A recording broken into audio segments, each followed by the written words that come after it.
everybody, welcome to my channel. This might look a little bit differently. This is not what the setup is going to look like, but I may film like this a couple of times.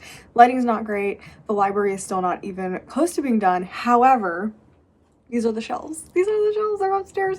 I'm so excited. Like you can see, let's go over a little bit. See, look at those.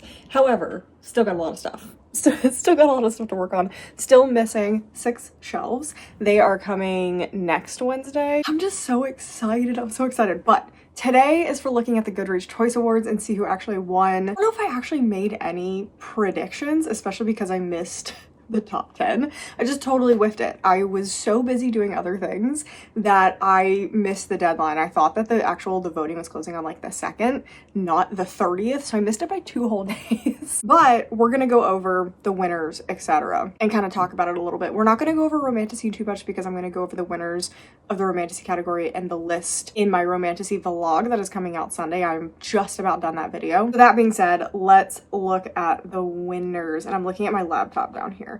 Okay, starting off immediately with fiction. I don't know that much about it. Am I surprised if Frederick Bachman won? No. Do I know anything about this book? Also no. Wild Dark Shore was kind of my thought of who would win.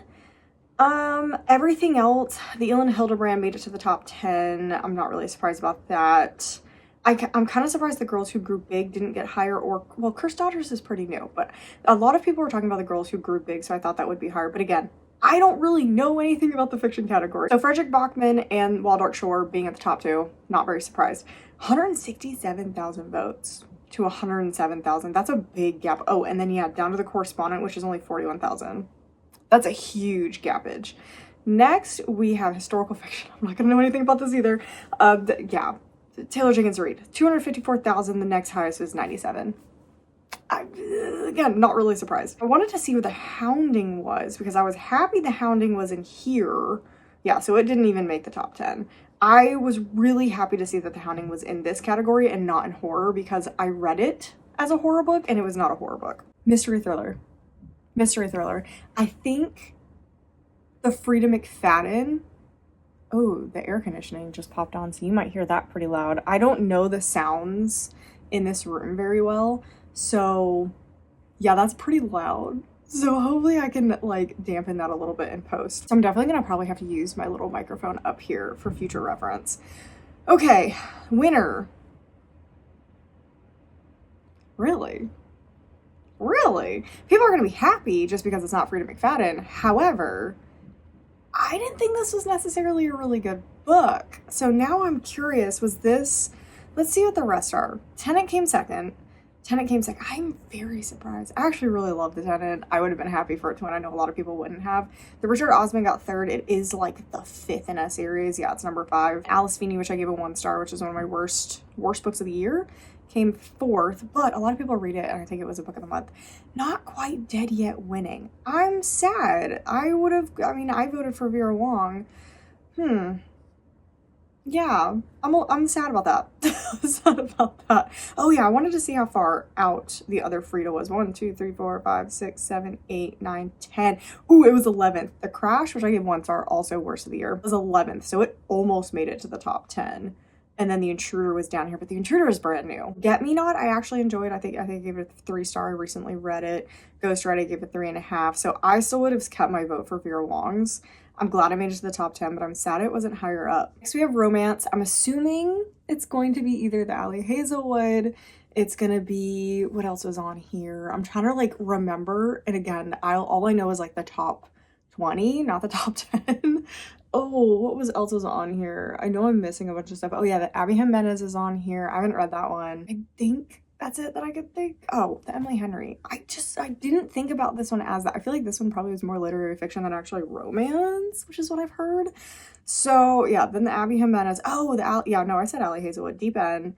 Oh, First Time Caller. First Time Caller was my pick. It made it to the top 10, but I'm kind of sad it didn't make it higher. The favorites also to me is literary fiction or even historical fiction, not romance, because I did read that one, but I would never put it in romance. The other Allie Hazelwood was down here. Taurus Seasons, a relatively newer-ish book. Yeah, again, not really that surprised. I'm kind of surprised that Carly Fortune is this high just because it beat out Allie Hazelwood and B.K. Morrison. Next, we have Romantasy. Like I said, I'm not going to talk a ton about Romantasy because we're going to talk about it more in depth in the actual video that I have for it, but we're gonna briefly talk about it. So, Onyx Storm, surprise. It's a surprise, Onyx Storm won. Surprised Alchemize came second. Actually, I feel like there's a lot in here. Wow, Onyx Storm 298,000 to Alchemize coming in second place, 86,000. I'm really sad. The Knight and the Moth came third with with 69,000. Like, it did not get that much of the vote. Dang, 298,000 votes. That is crazy. That's so crazy. Onyx Storm, Alchemize, Knight and the Moth, Mate. Mate I would put in Romance. So I've read most of these now at this point. Mate I would have put in Romance. Shield of Spheres I give a 2-star. Witch's Guide to Magical Innkeeping would have put in Romance. That's a cozy romance, not a romantasy. Accomplice to the Villain does belong in romantasy. I don't think it should be that high though. I didn't read Compendium of Lost Tales because I also think that's fantasy. Should be in fantasy. Enchanter, Wild Reverence, Silver Elite. I'm not surprised by a lot of these being low down here. So I'm trying not to give a lot of stuff away. Okay, we're not going to talk about it too much. If you want to know more of my thoughts, because I have thoughts, especially the bottom grouping. Definitely have thoughts about the bottom grouping. So those thoughts will be in my romantasy vlog on Sunday. So go check that out when it comes out. Fantasy. Ugh. This is on my list to reread. This is on my list to physically reread it to try and understand the book in a different light, because I thought the book was very it's that trope where everything relating to gay relationships is tragic, and that's kind of just what it felt like, and it was very sad. It was very sad, and there was a lot of problems that I had with the book. So I kind of want to try to read it in a different light after watching different reviews. So I'm going to watch some more reviews, more in-depth reviews, and then I do want to read it again, see if I can get a different perspective on it, because again, I love V.E. Schwab books and I feel like I should like this one. Next we have Catabasis, the Brandon Sanderson, Alchemy of Secrets. I just don't think this category was that good this year, and I feel like that is a hot take. But I mean, Bare Bones of Midnight Soil, I gave it 1.5 stars, 2 stars. Catabasis DNF'd it. I mean, Brandon Sanderson's book, you're not surprised it's in there. It's number 5 in the series. Alchemy of Secrets, not a lot of people seem to have liked this one. I haven't seen good things about it, but I mean, it's got a 3.92. So, again, I don't know. The Sirens, to me, is not fantasy. That's more, I feel like, historical fiction. Strength of the Few, I'm not surprised that's in here. The Devils, I give a DNF. It would have been a 1-star. Water Moon, I gave I DNF'd it. Raven Scholar was fine, 3-star. I do want to read The River Has Roots. I don't like the Legend of Latte series. This is the second in the series. I don't like T. Kingfisher's fairy tale retellings. Resistance of Witches probably should be historical fiction. Everlasting, King Sarah, and a lot of people thought that it should have been in horror, but it does seem more fantasy, so that seems appropriate to be here. Thief of Night probably never should have been voted for in here. That's a brand name pick. That is a Holly Black pick just because it's Holly Black. Red City, haven't read it, but I have heard that one's actually really good. Sight of Unknowable Objects sounds cool, but again, might be more literary fiction leaning. Then The Incandescent I also DNF'd. So for me, this was a rough category.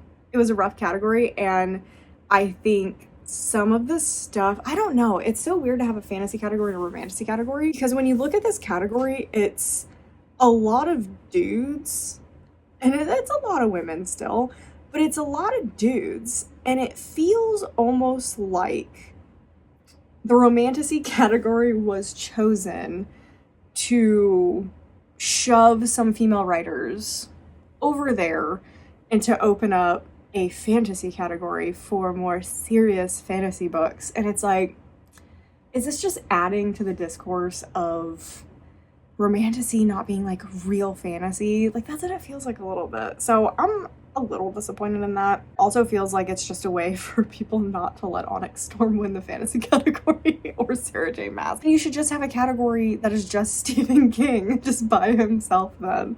Speaking, oh no, science fiction next. I thought it was horror next. Science fiction next. Sorry, my dog decided to have a full-blown meltdown that was fun. We're still getting used to him and this upstairs rooms. Our entire house is one floor except for this one room, and obviously we haven't been using it for the past year since we moved in because we've been getting it prepped to become the library. We've been making decisions about it, etc. So he doesn't come up here. He does not like that I am up here. We're eventually gonna have him come up here, but he freaks out when he's up here. It's kind of a work in progress. I'm kind of waiting till all the stuff is out, and I think once all this stuff is out, I put one of his beds up here, he'll be fine. He's an older dog. This is, again, another new room, and he's not happy with it. So he had a full meltdown, so I had to go take care of that for a second. But I think he's okay now. We'll see. I'm gonna try to get through the rest of this. Anyway, moving on to science fiction. The Compound one, which is really, really cool. I actually have that library book downstairs, and I would like to read it in December, so I'm hoping to get to that. I think that's so awesome. I don't know what else I thought would have won. Potentially the John Scalzi, because just a lot of people read it. The Adrian Tchaikovsky could have potentially won, but I don't know. It was a very interesting science fiction grouping. I haven't heard of a lot of these, but I do want to read The Compound. Okay, next is horror. Next is horror. I don't want Stephen King to win. I assume Stephen King will win. That's just how it works. I assume let me click on it and then not look at it. I assume Stephen King has won. I assume Grady Hendrix will be closer to the top. Probably the Nat Cassidy will be closer to the top. I think that's all I can think about right now. Are you kidding me? Oh, it was close to 59,000 to 57,000. And I liked this book. I gave it a 4-star. I think it's one of Grady Hendrix's better books. It fell apart a little bit at the end.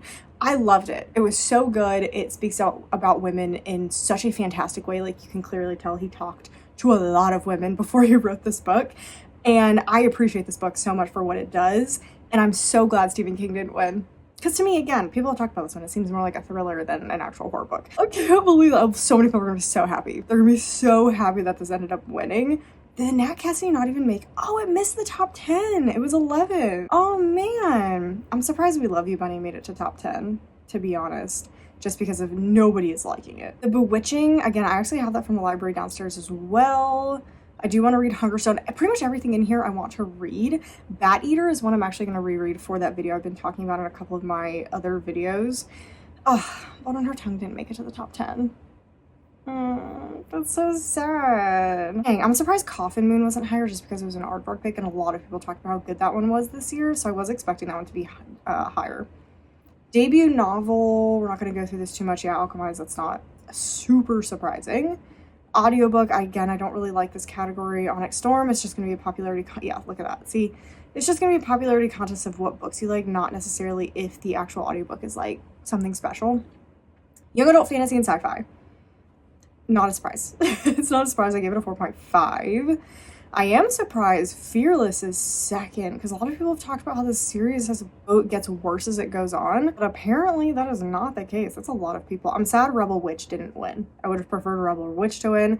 I am a little surprised to see Oathbound this high again, because a lot of people talk about the series like the first one's amazing and then it starts falling off a little bit. I'm not surprised that Tara Mafi's on here. I'm not surprised Hazelthorne is on here. Let's see, 1, 2, 3, 4, that's 8, 9, 10. So Hecate just missed it. Immortal Consequences, I agree, shouldn't be in the top, so that is fine with me. I'm sad A Forger of Fate wasn't higher. Anyway, this is not surprising either. Young adult fiction. Oh yeah, Lynn Painter, that's a really popular one. Jennifer Lynn Barnes. Dating Dragons, I'm glad to see that higher. The Thrashers made it to the top 10. I'm happy with that. Oh no. See, Needy Little Things, I just don't think it was marketed very well, and no one knew about it. Like, literally nobody knew about it. I give it a 4, 4.5. I loved it. I thought it was fantastic. Yeah, it's only got 2,000 ratings. I loved it. I'm so glad it was at least included. I'm not surprised it didn't win, though. Next we have nonfiction. I don't really care about these. I'm not surprised. Everything is tuberculosis. Memoir, yeah, again, not surprising that had a big Netflix or Hulu thing that came out this year, or HBO, one of those. And then I've seen some people talk about this one, so again, not very surprising. And I think that's it. Okay, we had some surprises. I am very surprised that Stephen King didn't win. However, I feel like nothing else was surprising. I feel like these Goodreads videos, they're really fun to see who made it to the top 20. It's really, really fun. And then when you get to the actual winners, it's like, yeah, and it's just the same people winning every single year. And it doesn't even matter if it's like a good book. Like, it doesn't even have to be a good book. It just has to have that author's name on it. Like Thief of Night, probably shouldn't be on there. Nobody liked the first book except for me, and I gave it a 3-star. That's how much I liked it, just a 3-star. Onyx Storm, a lot of people complained about it, but it won the romantasy category when arguably there were probably better books in that category. So it's just weird. It's a weird one. It is definitely a popularity contest. Just wish there was a better system, but I just don't think there can be if you're having everybody vote. So that's just how it is. So anyway, that is my reaction to the winners of the Goodreads Choice Awards for 2025. I'm just really happy that Stephen King didn't win. It doesn't have to do anything with Stephen King. I'm just sick of seeing him win every single year. I'm really happy that Grady Hendrix got a win. That is fantastic. So anyway, that is everything that I have for you today. I hope you guys enjoyed it. Definitely let me know down below what you thought should win. If you thought there were any snubs, what you think should have made it to the top 10, etc. What you want to read from the winners. Make sure you like the video if you enjoyed it, and make sure you definitely subscribe so you miss any future content. We're going to be talking about those romantasy books on Sunday, so don't miss that. I'm also hosting sprints tomorrow at 5 p.m. I am kind of terrified because it's been quite a while since I've done that and I don't remember how to do it. So we're gonna see how it goes. Could have a lot of technical issues. Anyway, that is everything I have for today. I hope you guys enjoyed it and I'll see you guys in the next video.